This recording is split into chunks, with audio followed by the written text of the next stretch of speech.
Fala curiosos, eu sou o Jean, apresentador do canal Curiosos S.A. e hoje eu vou contar para vocês uma história macabra que aconteceu há muito tempo na cidade de Porto Alegre.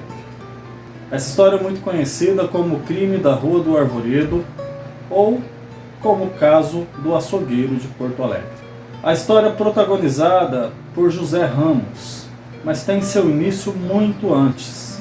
Seu pai, Manuel Ramos, serviu na cavalaria de Bento Gonçalves na Guerra da Farroupilha.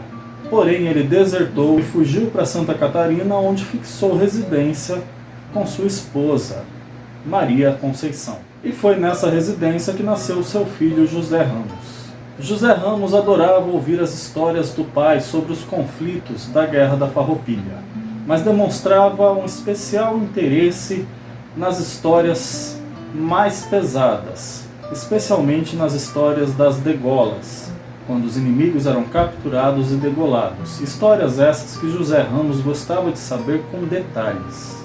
Ainda na juventude, vendo sua mãe ser agredida pelo pai embriagado, José Ramos acabou por matar o próprio pai com golpes de faca. Após esse episódio, José Ramos fugiu para a província de São Pedro, onde se estabeleceu como soldado da polícia, cumprindo sua função sempre de forma muito digna, até ser preso tentando degolar um famoso preso da época. Na sua justificativa, José Ramos alegou que o preso estava tentando fugir. Mas a repercussão desse caso foi muito grande, o que resultou na baixa de José Ramos, que passou a atuar como informante da polícia. E os relatos dão conta que José Ramos era um homem alto, forte, que gostava de frequentar os melhores lugares de Porto Alegre, no Rio Grande do Sul. E foi assim que ele conheceu Catarina Palce, uma mulher húngara que veio se tornar sua esposa e posteriormente sua cúmplice. Os dois começaram a viver juntos em 1863 e logo se estabeleceram na Rua do Arvoredo, lugar próximo ao cemitério que se encontra nos fundos da Catedral Metropolitana de Porto Alegre. Um terceiro personagem que tem importância nessa trama macabra é Carlos Klausner. Esse homem era proprietário de um açougue situado na Rua da Ponte, atrás da Igreja das Dores. Klausner logo se tornou amigo de José Ramos, pois era um homem solitário. Além do que, José também dominava o seu idioma, o alemão. Suas conversas eram longas e diárias, sempre no interior do açougue, o que levou José Ramos a aprender o ofício. Além disso, Carlos Klausner também frequentava a casa de José Ramos. E em 1864, na cidade de Porto Alegre, o comerciante Carlos Klausner e o seu caixeiro são dados como desaparecidos. Os vizinhos de Carlos Klausner haviam visto José Ramos conversando com ele um dia antes do desaparecimento. E isso levou a polícia a interrogar José Ramos, que contou ao chefe de polícia, Dário Rafael Calado, que os dois desaparecidos na verdade haviam embarcado no cais. Acontece que o chefe de polícia não acreditou na história de José Ramos. E no dia 18 de abril, a polícia buscou provas na casa de José Ramos e se deparou com uma cena macabra de crime. No porão da casa de José Ramos haviam pedaços de corpos humanos, já em avançado estado de decomposição. A vítima foi identificada e tratava-se do alemão Carlos Klausner, o açougueiro da Rua da Ponte. E não foi difícil para a polícia entender as motivações desse crime. José Ramos e sua esposa Catarina mataram o açougueiro para se apossar dos seus bens e do açougue. Já o caixeiro e um cãozinho foram mortos como queima de arquivo. E o diário de Catarina foi o ponto de partida para a investigação dos outros crimes de José Ramos. Catarina se sentiu pressionada pela prisão de José Ramos e com remorso contou para a polícia que ali, naquele local, foram mortas 6 pessoas.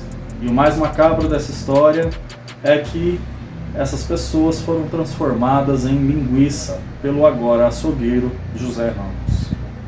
A investigação apurou que cabia a Catarina atrair as vítimas, e isso era feito no Beco da Ópera, atual Rua Uruguai, em Porto Alegre. Essas vítimas eram levadas por becos escuros e ladeiras até um sobrado que se situava atrás da antiga igreja matriz.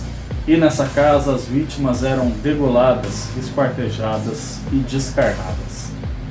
Depois, toda essa carne era transformada em linguiça e vendida no açougue de Carlos Klausner.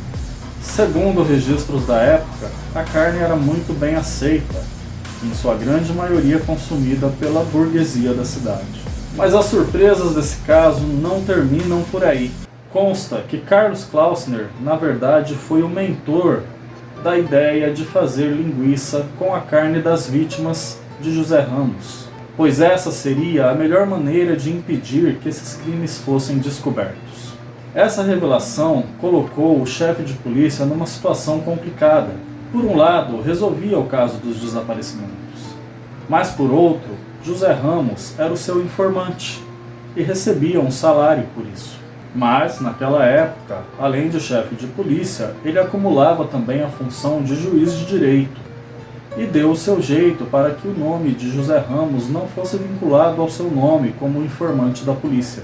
O inquérito daquela época foi impressionantemente rápido e José Ramos foi condenado por latrocínio e sua sentença era a morte por enforcamento, depois convertida em prisão perpétua.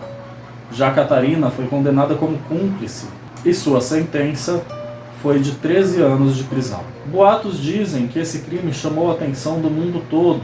Até mesmo Charles Darwin, autor da teoria da evolução das espécies, teve conhecimento do caso e escreveu em Londres. Informa-se que no extremo meridional do Brasil, em uma cidade chamada Porto Alegre, um grupo de perversos matou várias pessoas usando sua carne para fazer linguiça.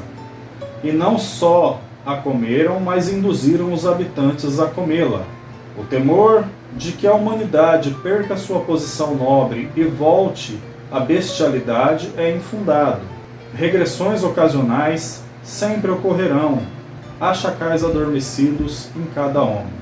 Palavras de Charles Darwin, em um jornal de Londres.